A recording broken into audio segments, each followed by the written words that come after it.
Hello everyone, and welcome to quadratic functions and equations lesson number 2. So today we're actually going to start analyzing some quadratic functions, and we're going to get introduced to a new form of a quadratic equation. So the first thing we talk about is the difference between quadratic functions and quadratic equations. So you can see a quadratic function is a function that's got an x squared term as its lead variable or highest degree variable. And it's a function because it's written in function notation. So we have f of x is equal to ax squared plus bx plus c. And you can write that also in equation form by switching out the f of x for y. So y is equal to ax squared plus bx plus c. So that's a quadratic function, and we can graph those. A quadratic equation is almost the exact same thing, but instead of putting that f of x or y, we set it equal to 0. And this way we can find roots and zeros or x-intercepts of the quadratic function. So there's a difference between the function and the equation. I want to talk about general form and standard form. So we started, like most of this stuff we did in factoring and finding the roots and stuff was in general form. You can see that it is ax squared plus bx plus c, or y is equal to ax squared plus bx plus c.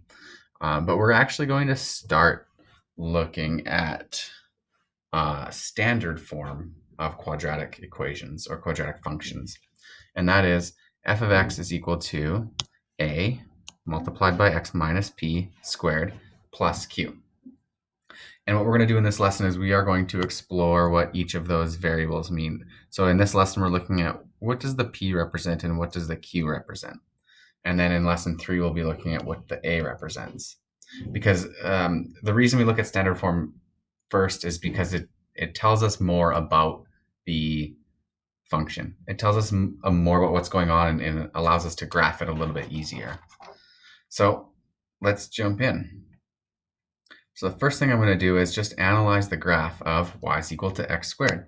So we know that our equation is, let me maybe move over a little bit here. Our equation is y is equal to a x minus p squared plus q. And what we're going to do is we're going to get rid of all of the p, the q, and the a. We're going to set p and q to 0, and we're going to set a to 1, so that we have y is just equal to x squared. So we're just going to get introduced to what the shape of an x squared graph is going to look like. And so what they want us to do is solve this equation. So they're saying here, if x is negative 3, what is the y going to be? So we know y is equal to x squared. So if x is negative 3, then I've got negative 3 squared. And negative 3 times negative 3 is positive 9. And then we're going to do that same process for all of these. So when when x is negative 2, what is y? Negative 2 squared. Negative 2 squared is 4. So y is 4 when x is negative 2. I'm not going to solve all of these. You can if you want to, but I'm just going to tell you. So when x is negative 1, according to that y is equal to x squared equation, y is going to be 1. When x is 0, y is 0. When x is 1, y is 1. When x is 2, y is 4. And when x is 3, y is 9. So we can actually graph this function over here. Let's use blue maybe. So I'm going to start with negative 3 on my x-axis and positive 9. Give me a point right there. Negative 2 on the x and positive 4 gives me a point right there. Negative 1 and 1, 0, 1 and 1, 2 and 4, and 3 and 9. And you can see that it's creating the shape here, something like that. A little bit tricky to draw on a computer screen. And this is called a parabola.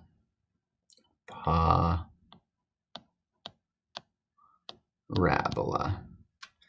And this is just the general shape of an x squared graph or a quadratic equation or quadratic function.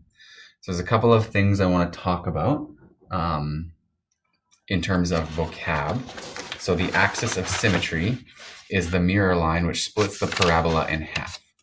And you can see here, if we were to draw a line that cut this right in half, it would be right at this point, it's right down the y-axis, because right there, it's symmetrical about that line. So the equation of a vertical line is x is equal to 0, because that line goes through x is 0. So the equation of that axis of symmetry is x is equal to 0. And the equation for an axis of symmetry is always going to be x is equal to something. Your axis of symmetry is always going to be a vertical line.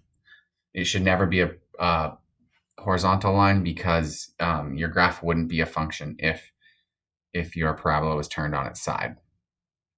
So axis of symmetry, you can describe that mathematically with the equation of the line, and it's always a vertical line, so it's always going to be x is equal to whatever value. So if your parabola is shifted over 2, then you would be at x is equal to 2. The other thing I want to talk about is the vertex of the parabola, and it's where the axis of symmetry intersects. It's also just like the minimum point or the maximum point. So it's the very bottom of the parabola, and if it's flipped upside down, it would be the peak or the valley, basically. Whether it opens up or down, it'll be a minimum point or a maximum point. And in the terms of this parabola up here, it's a minimum point because it's the lowest point of that parabola. And the coordinates of that right now, we're going to say, we'll label that V. And then we'll say the vertex is 0, 0. That's the point. It's the lowest point on our parabola. And if it was if the parabola was upside down, then it would be a maximum point, the highest point. The maximum or minimum value of a quadratic function occurs at the vertex and is represented by the y-coordinate of the vertex. Complete the following. So in this case, our parabola is facing upwards. So we have a minimum, right? So the minimum value of the function with equation y is equal to x squared is, well, it's always the y value, right? It's going to be 0. With any parabola that's not limited, and by not limited, I mean it goes on forever, so we have arrows in the top. The domain, so domain is all the x values, if you remember correctly. So this is x values. The x value is covered by your function. And in this case, if this parabola goes forever, then x is going to be all real numbers. Hopefully you remember that from grade 10 a little bit. Because there's not any x values where the function doesn't exist. The range is a little bit different. If we go back to our graph, you can see that if we look at all the y values in this, there's going to be y values that exist forever going upwards, but nothing exists below the vertex, right? If we look at the lowest point, I don't know why everything is deleting when I touch it. That's weird. If we look at the lowest point downwards, below that, the function doesn't exist. So there's actually a limit to our y. So we can say that y has to be greater than or equal to 0. And y is all real numbers. Okay, let's move on. So now what we're going to do is we're going to start tinkering with some of those values, and we're going to see what they do to the graph. So for this lesson, we're setting a is equal to 1 the whole time, and we're going to explore that in lesson 3. So it says here, the next 3 investigations help us explore some general transformations. So this is a word we use for like movement from original position. So we're looking at the standard form y is equal to a x minus p squared plus q. So it says here, a transformation is an operation which moves a figure from an original position to a new position. So basically what's going to happen is this parabola is going to move around on the graph based on what values we put in for p and q. So the first thing we're going to do is look at y is equal to x squared plus q. So in this case, we've set p to 0, so it actually just disappears. And a is 1, and we're left with y is equal to x squared plus q. And we're going to explore a couple of different graphs. So the one on the graph that exists right now is just y is equal to x squared. That's our original parabola. And now we're going to look at y is equal to x squared plus 3. So x squared is our function, so I'm going to replace that. And same with right here, y is equal to x squared minus 3. So we're going to graph that on our graphing calculator and see what actually happens here. So I've got, I'm just going to open up my Desmos app here, and you can see I have x squared on the graph already. And oh, it's stuck. There we go. And now if I put in x squared plus 3, you can see that the parabola has been shifted upwards. And if you look at the vertex of the original one, we are at 0, 0. And the vertex of the blue one is at 0, 3. So you can probably guess if I make the x squared minus 3 appeared, you can probably guess where it's going to show up. So the x squared plus 3 moved up 3 units. So the x squared minus 3 is going to, yay, move down 3 units. That's awesome. So let's go back and we can say, okay, well, we've graphed it. So we can even sketch those graphs if we really want to. 1, 2, 3. Let's use blue. Something like that. And 1, 2, 3. Something like that. So y is equal to f of x plus 3. We know that that function, that equation representing the function is going to be y is equal to x squared plus 3. So the vertex in this case, we've shifted up by 3 units. So our vertex is going to be 0 in the y still. We haven't shifted left to right, but we moved up. Or 0 in the x, sorry, we haven't shifted left to right. So our x value is still 0, but our y value is moved up by 3. So now our vertex sits at positive 3, which is right there. Do we have a maximum or minimum value? Well, we still have a minimum. It's facing upwards, so it's creating a valley, minimum. And the minimum value is now at positive 3. The axis of symmetry it's still symmetrical about the y-axis, right? We haven't shifted left to right, so our axis of symmetry is right down the y-axis. So it's going to be x is equal to 0. And we say that this is a vertical translation. Vertical translation 3 units up. So we've moved the parabola 3 units up. We can do that same thing for y is equal to x squared minus 3. So our vertex now, we haven't shifted left to right, so our x value is still 0, but our y value is negative 3. We've moved down to negative 3. We still have a minimum value, and the minimum value is now negative 3 because we shifted down 3 units. The equation of axis of symmetry is still 0. And now we have a vertical translation 3 units down. So in general, we can say that in this equation, y is equal to x squared plus q. Our vertex is going to be at 0, and whatever the q value is, will always have a minimum, and the minimum value will be the q value. Our axis of symmetry will still always be 0, and whatever's happening, we're going to have a vertical translation of q units. Up or down, we don't know. Actually, it'd be q units up because it's positive q. So what is the effect of the parameter q on the graph? Well, the graph it's a vertical, we've already written this several times, vertical translation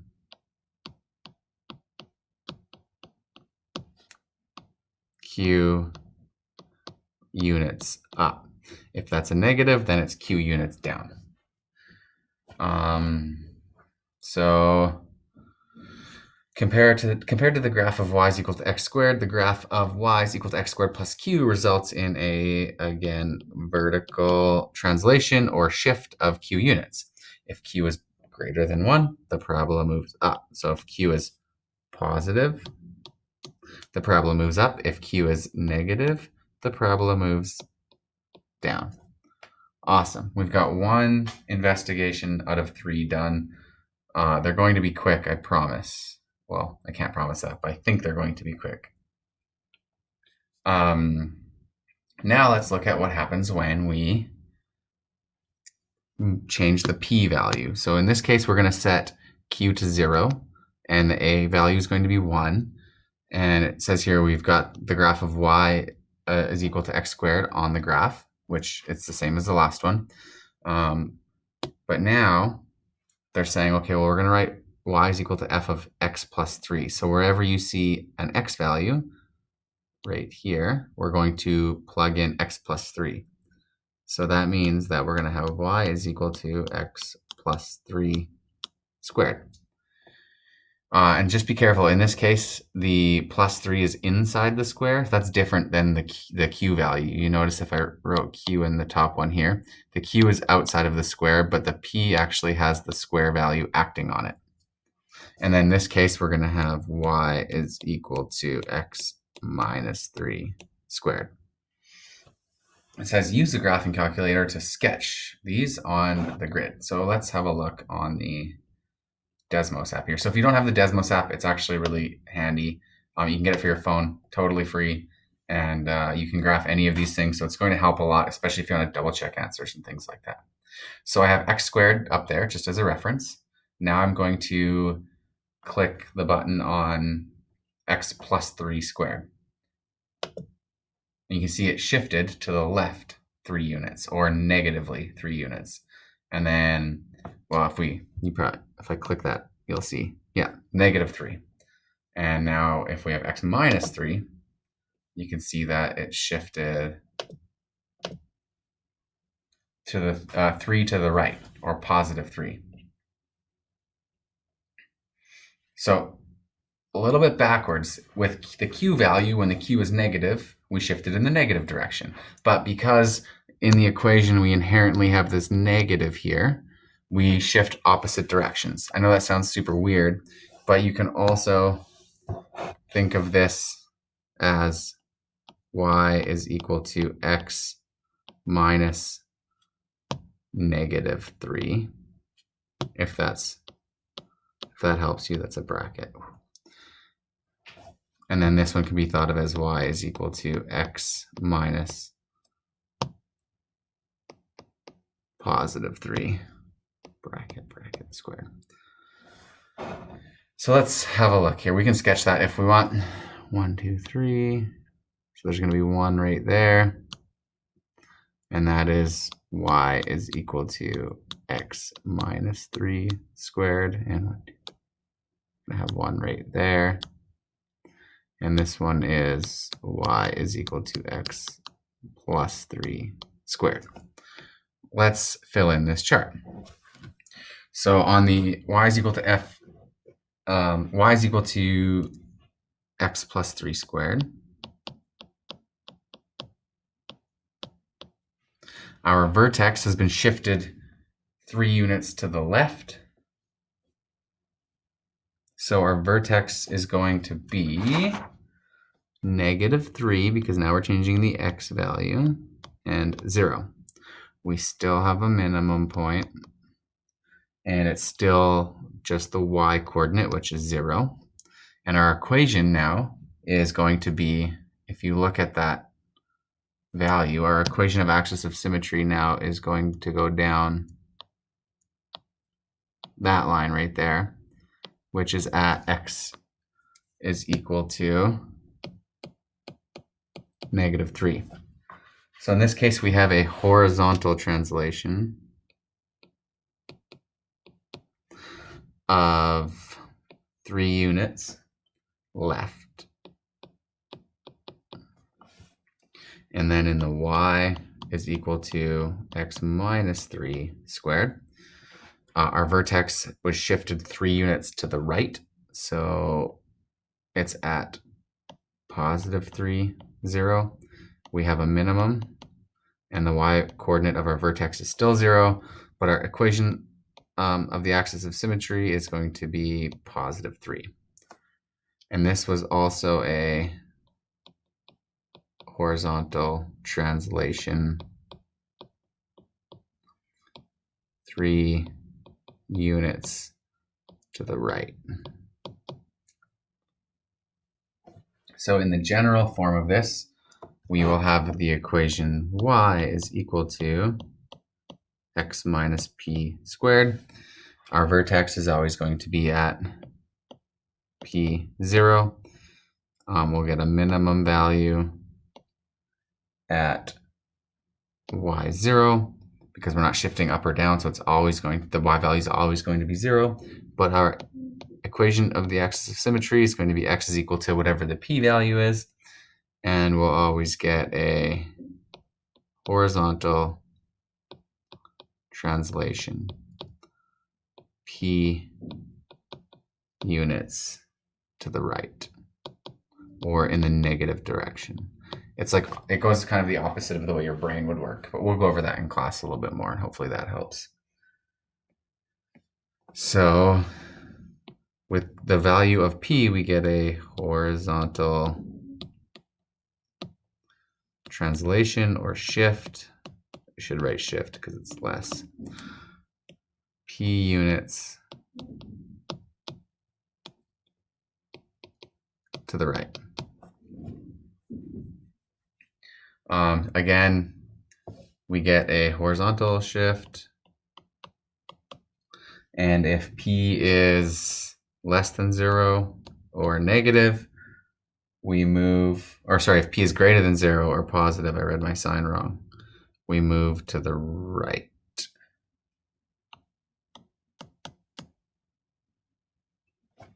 And if p is less than 0, the parabola moves to the left.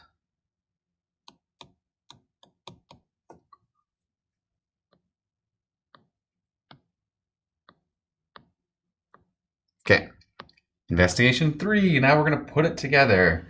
So we are going to still keep our a value at 1, but now we're going to put a value in for p and for q and have a look at what's going on. So it says, write the equation to represent f of x plus 2 minus 4. So what they want is y is equal to x plus 2 squared minus 4, and predict what's going to happen. Well, probably if we have a -4 here, I would say we're going to shift down 4 units. And that's this one here. Now let's look at the +2. So the p value always works opposite than what you think. So in this case, p is a positive, which means we're going to move to the left. So if p is positive, we move to the left. If p is negative, we move to the right. I know that's contrary to what we just said on the last page, but there's like layers within that one, and I'll explain more in class. So in this case, it's +2, so we're going to move to the left 2 units. So we've got a shift down 4 units and left 2 units. Now let's go have a look.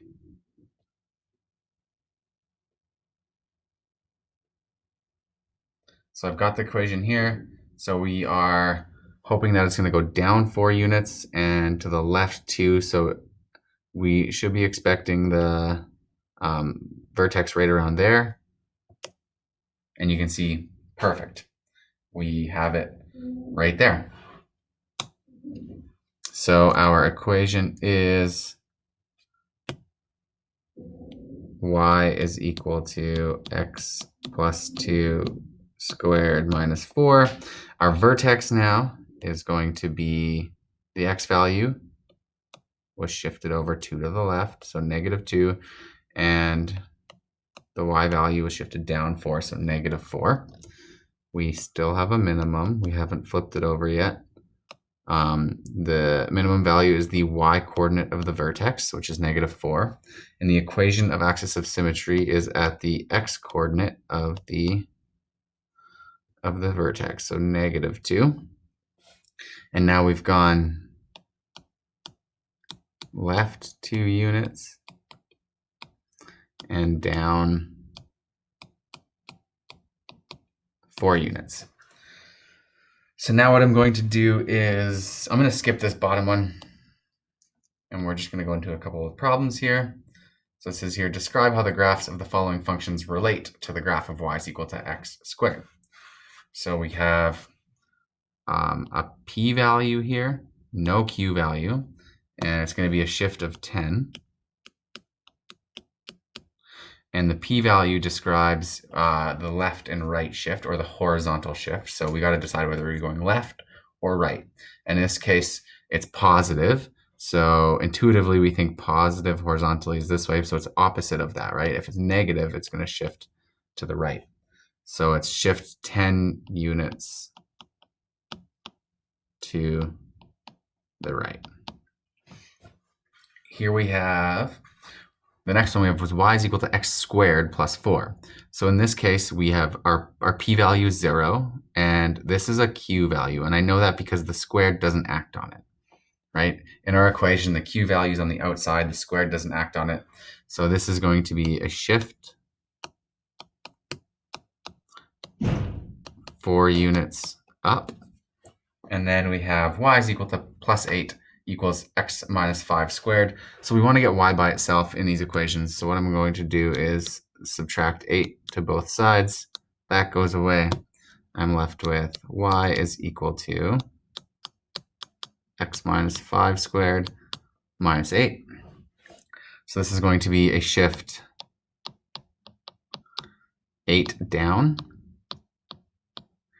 and a shift 5 to the right, because when our p-value again is negative, we go that way, and when our p-value is positive, we go that way, kind of opposite of what you think. And then it says here, the following transformations are applied to the graph of y is equal to x squared. Write the equation. So we're having a horizontal translation, 5 to the right.